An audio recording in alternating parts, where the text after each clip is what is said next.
क्या होता है जब एक इंडस्ट्री लीडर, मतलब एक ऐसी कंपनी जो पहले से टॉप पर है, वो अचानक से अपने ही बनाए रूल्स तोड़ने लगती है। आज की इस चर्चा में हम लोग वॉरियर एनर्जीज की Q4 FY26 और पूरे फाइनेंशियल ईयर 26 की परफॉर्मेंस को डिकोड करने वाले हैं। हाँ, और देखिए ये कोई आम फाइनेंशियल रिव्यू नहीं है। हमारे पास इनकी इन्वेस्टर प्रेजेंटेशन है, अर्निंग्स कॉल का डेटा है और फाइनेंशियल स्टेटमेंट्स भी हैं। राइट। अक्सर ना इन फाइनेंशियल रिपोर्ट्स को पढ़ना सिर्फ एक अकाउंटिंग नंबर्स का खेल लगता है, जैसे कोई नई भाषा सीख रहे हो। लेकिन जब आप इस वॉरी की रिपोर्ट के अंदर जाते हैं तो ये किसी थ्रिलर नॉवल जैसा लगता है। बिल्कुल सही कहा। मतलब इस साल की इनकी परफॉर्मेंस एक सेल्फ सस्टेनिंग फ्लाईव्हील की तरह काम कर रही है। वॉरी अब सिर्फ एक मार्केट लीडर नहीं रहा, बल्कि वो पूरे इकोसिस्टम के नियम ही दोबारा लिख रहा है। एग्जैक्टली और आज हमारा मिशन यही है। हम इनकी बैलेंस शीट, इनके जो मार्जिन्स इतने बढ़ गए हैं, नए बिजनेस सेगमेंट्स और आगे का जो आउटलुक है, उसको इस तरह समझेंगे कि आखिर पर्दे के पीछे चल क्या रहा है। हाँ, क्योंकि जब कोई कंपनी सिर्फ अपना स्केल नहीं बढ़ाती, बल्कि अपने मार्जिन्स को स्ट्रक्चरली चेंज कर देती है ना, तो पूरी इंडस्ट्री को उसके हिसाब से एडजस्ट होना पड़ता है। सही बात है। तो सीधा इनके हेडलाइन नंबर से ही शुरू करते हैं। पूरे FY26 की अगर हम बात करें तो इनका रेवेन्यू फ्रॉम ऑपरेशंस लगभग 84% बढ़कर 26,536 करोड़ रुपए हो गया है। राइट। एक साल पहले ये लगभग 14,444 करोड़ था। राइट। 84% ग्रोथ अपने आप में बहुत बड़ी बात है। लेकिन वेट, जो नंबर सच में चौंकाता है ना, वो है इनका PAT, मतलब पूरे साल का मुनाफा। वो सीधा 101% बढ़कर 3,884 करोड़ रुपए पर पहुंच गया है। हाँ, प्रॉफिट की ग्रोथ रेवेन्यू की ग्रोथ को भी बीट कर रही है। वही तो, प्रॉफिट का ग्रोथ ऐसे रेवेन्यू से आगे निकल जाना, ये अपने आप में एक बहुत बड़ी कहानी है। मतलब ये हो कैसे रहा है? देखिए, यहीं पर ऑपरेटिंग लेवरेज का असली जादू दिखता है। जब किसी कंपनी का रेवेन्यू 84% बढ़ता है, तो आमतौर पर उनके खर्चे भी लगभग उसी अनुपात में बढ़ते हैं। कॉमन सेंस तो यही कहता है। पर वेरी के केस में ऐसा नहीं हुआ। उनका ऑपरेटिंग EBITDA 117% की छलांग लगाकर 5,909 करोड़ रुपए हो गया है।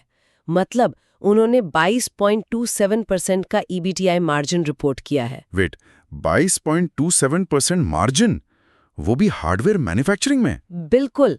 इसका मैथमेटिकल मतलब यह है कि उनकी जो इंक्रीमेंटल सेल्स है, उस पर प्रॉफिट मार्जिन पहले से कहीं ज्यादा है।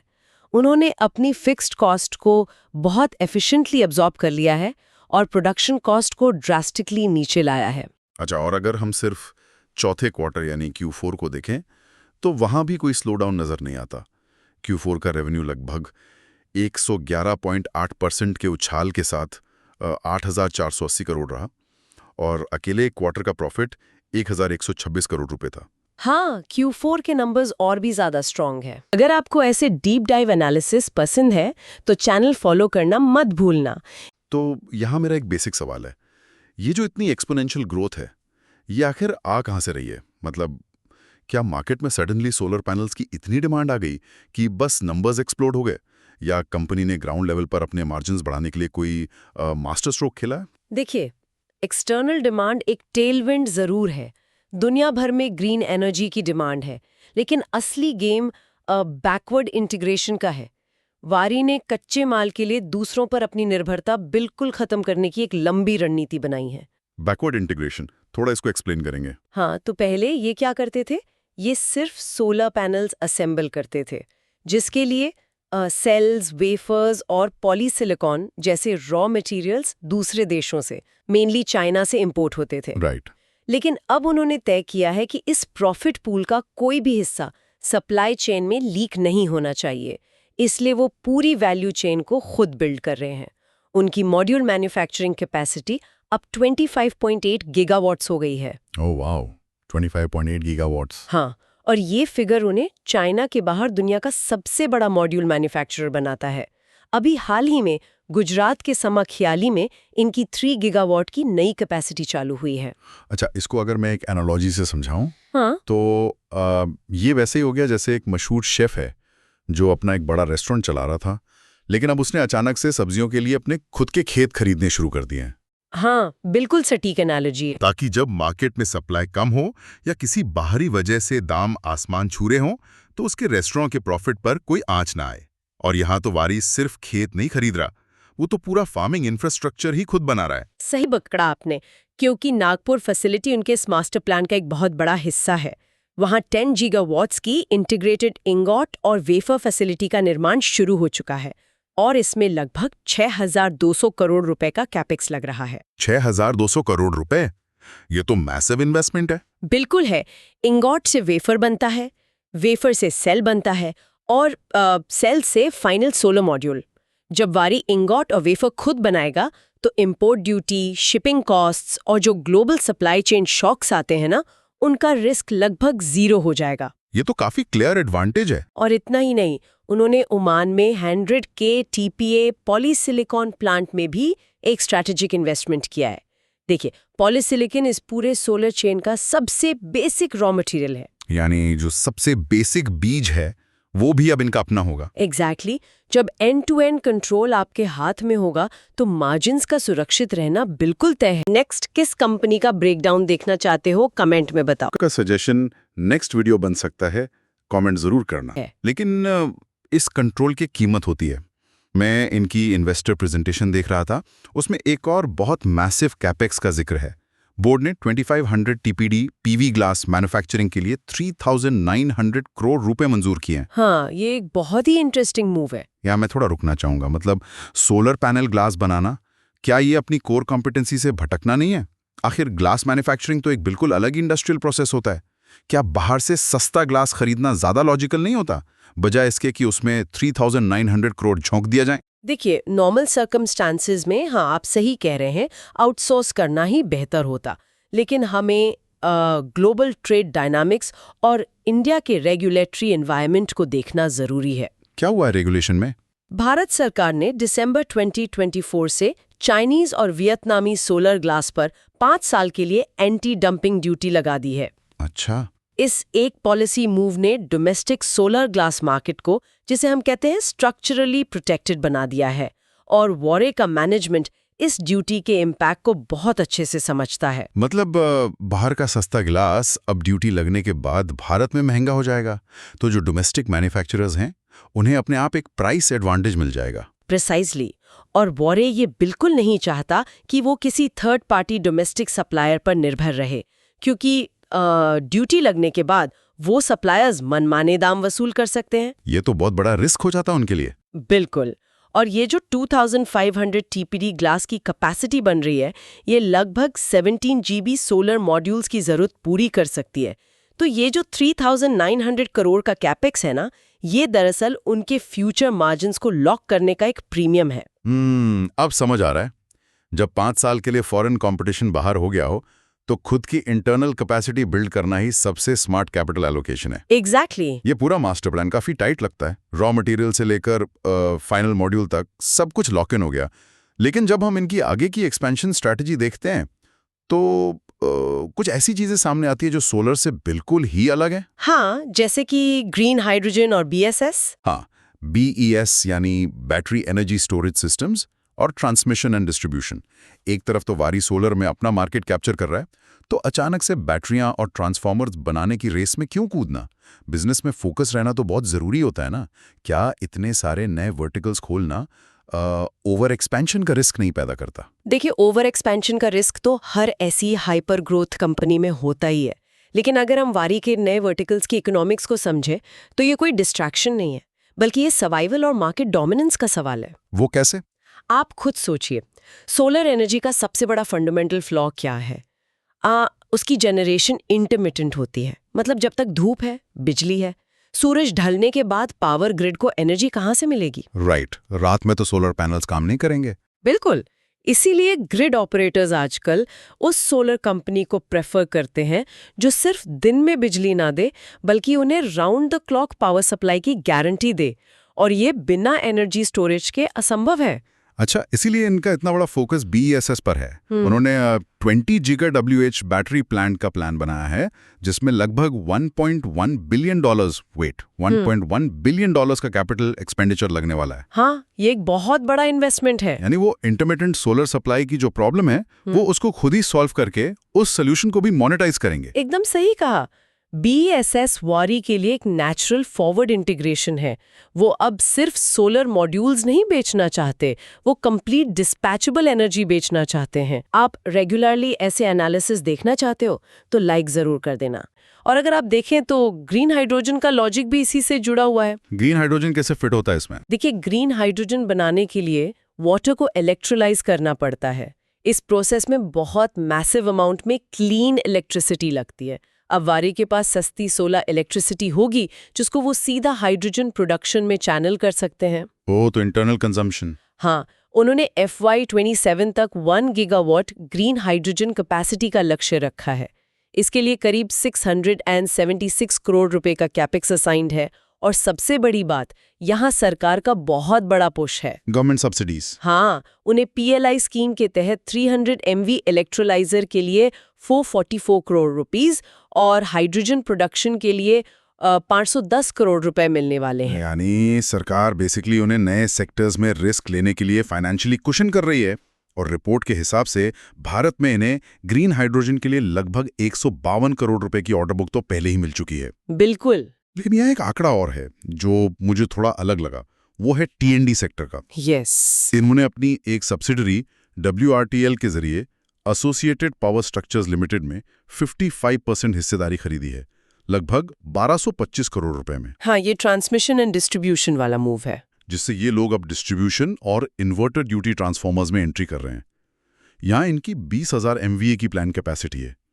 ये ट्रांसफॉर्मर वाला एंगल क्या है?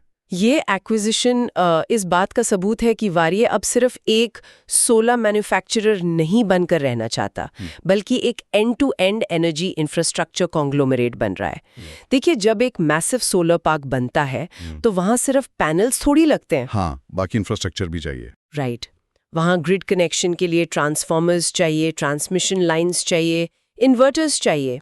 अगर वारी फ्यूचर में EPC कॉन्ट्रैक्ट्स बिड करता है तो खुद के ट्रांसफॉर्मर्स होने से उनकी बिडिंग कॉस्ट दूसरों से बहुत कम आएगी, उनका मार्जिन और बढ़ जाएगा। अच्छा, मतलब ये सारे पजल पीसेस अब एक दूसरे में फिट हो रहे हैं।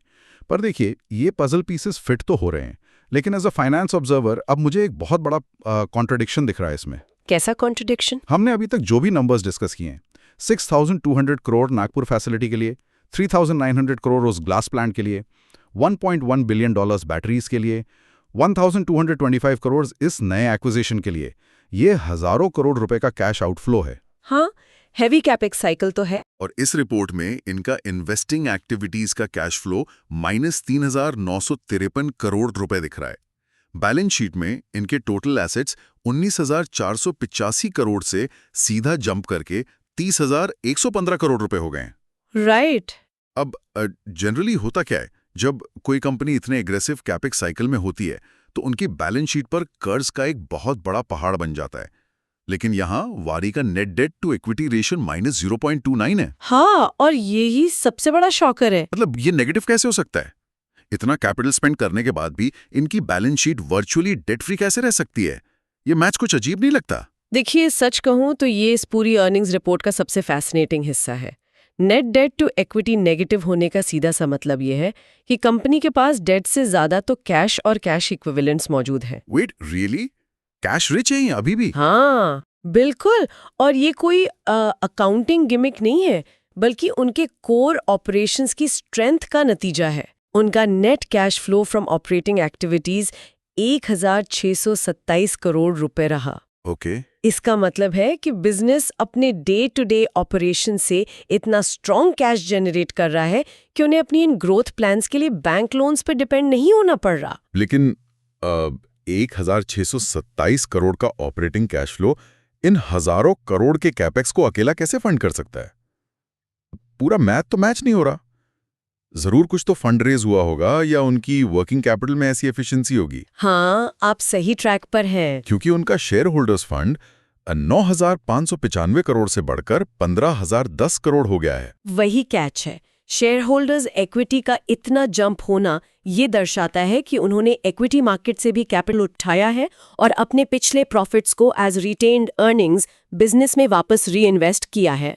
और दूसरी बात, उनका कैपिटल साइकिल बहुत ही एफिशिएंटली मैनेज्ड है। कैसे? देखिए, उनका ROCE 26% है और ROE 29% है। ओ, रिटर्न ऑन कैपिटल एम्प्लॉयड 26% है। हाँ, तो जब ROCE 26% हो तो इसका मतलब है कि उनका एग्जिस्टिंग कैपिटल हर साल लगभग 25-30% का नया रिटर्न पैदा कर रहा है। ये रिटर्न्स तुरंत उनके इंटरनल अक्रूअल्स में जोड़ दिए जाते हैं। राइट। और एक बात ध्यान रखिए, कैपेक्स एक दिन में तो नहीं होता ना। ये 6,200 करोड़ या 3,900 करोड़ का जो खर्चा है, ये मल्टी ईयर फेजेस में होता है। अच्छा, तो एक साथ नहीं देना। एग्जैक्टली। वारे अपने ग्रोइंग इंटरनल अक्रूअल्स और अपफ्रंट एक्विटी को मैच करके इन मल्टी ईयर प्रोजेक्ट्स को फंड कर रहा है, बिना किसी heavy long term debt cycle में फंसे। ये एक एक्सट्रीम फाइनेंशियल डिसिप्लिन का उदाहरण है। यानी जो पैसा आज बिजनेस बना रहा है वो बिना वेस्ट हुए कल के नए कैपेसिटी एक्सपेंशन में लग रहा है और उनकी बैलेंस शीट की हेल्थ पूरी तरह बरकरार है। हाँ, और मुझे लगता है ये फाइनेंशियल डिसिप्लिन उनके मैनेजमेंट की कमेंट्री में भी बहुत साफ झलकता है। इनके अर्निंग्स कॉल का ऑडियो सुन रहा था मैं, वहां मैनेजमेंट का टोन एक्सेप्शनली कॉन्फिडेंट था।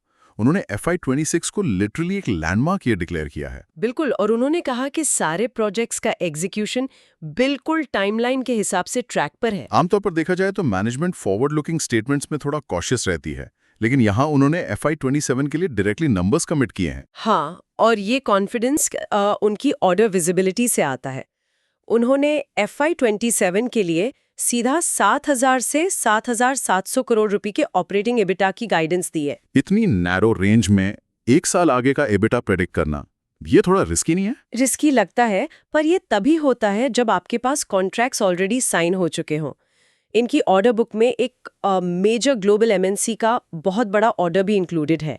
इससे उन्हें एक मैसिव रेवेन्यू एश्योरेंस मिल जाती है। राइट। और इस स्टोरी को और अच्छे से इन्वेस्टर्स के सामने रखने के लिए उन्होंने एक स्पेसिफिक इन्वेस्टर डे होस्ट करने की भी अनाउंसमेंट की है। इन्वेस्टर डे जैसा इवेंट होस्ट करना, वो भी इस लेवल पर, अपने आप में एक बहुत स्ट्रॉन्ग सिग्नल है कि मैनेजमेंट के पास दिखाने के लिए कोई बहुत सॉलिड रोड मैप है। हाँ, वो मार्केट को बताना चाहते हैं कि ये ग्रोथ सस्टेनेबल है। और एक और चीज जो इस रोड मैप को पूरा करती है, जिसे लोग अक्सर इग्नोर कर देते हैं, वो है इनका ESG फ्रेमवर्क।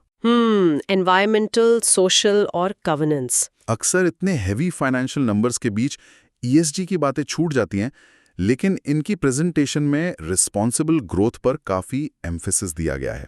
जैसे साइक्लोन डाना के दौरान उड़ीसा के भद्रक में रिलीफ मटेरियल सप्लाई करना, गुजरात में हॉस्पिटल्स को एम्बुलेंस डोनेट करना, या लोकल कम्युनिटीज़ में बच्चों को स्कूल बैग्स और सोलर किट्स डिस्ट्रीब्यूट करना।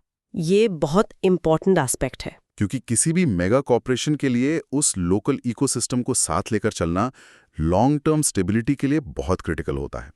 आगे चलकर परेशानियों से बचने के लिए ये ग्राउंड लेवल गुडविल बहुत काम आती है। मैं पूरी तरह अग्री करती हूँ। इस पॉइंट को इग्नोर नहीं किया जा सकता।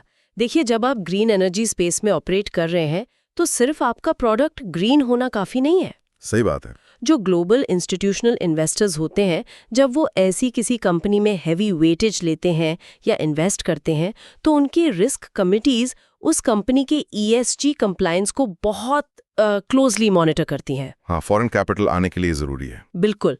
कम्युनिटी इंगेजमेंट, रिस्पॉन्सिबल मैन्युफैक्चरिंग और कॉर्पोरेट सोशल रिस्पॉन्सिबिलिटी, ये सब अब कोई ऑप्शनल चैरिटी नहीं रह गए। ये एसेंशियल रिस्क मिटिगेशन टूल्स हैं।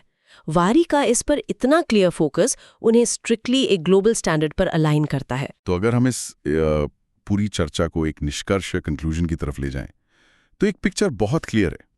वारी एनर्जीज अब सिर्फ एक सोलर मॉड्यूल असेंबलर की आइडेंटिटी से बहुत बहुत आगे निकल चुका है। हाँ, उनका ट्रांसफॉर्मेशन मैसिव है। पूरे वैल्यू चेन को देख लीजिए, polysilicon, ingot, wafer, glass, cell और फिर मॉड्यूल।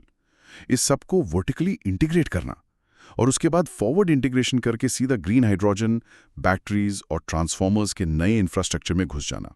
और ये सब कुछ एक -0.29 net debt to equity balance sheet पर एग्जीक्यूट करना। सही कहा, नंबर्स अपने आप में बोल रहे हैं। ये आंकड़े हमें साफ बताते हैं कि इस ग्रीन एनर्जी रेवोल्यूशन में अब सिर्फ ग्रोथ नहीं हो रही है, यहाँ अब कंसोलिडेशंस हो रहे हैं और मोनोपोलिस्टिक इकोसिस्टम्स बन रहे हैं। ये आखिरी ऑब्जर्वेशन आपका बहुत प्रोफाउंड है। वारी का जो करंट स्केल है और उनकी जो कॉस्ट एफिशिएंसी है, वो मार्केट में नए खिलाड़ियों के लिए ह्यूज एंट्री बैरियर्स क्रिएट कर रहे हैं। बिल्कुल। किसी भी नए कॉम्पिटिटर के लिए आकर इस स्केल पर आज ऑपरेट करना लगभग इम्पॉसिबल हो जाएगा।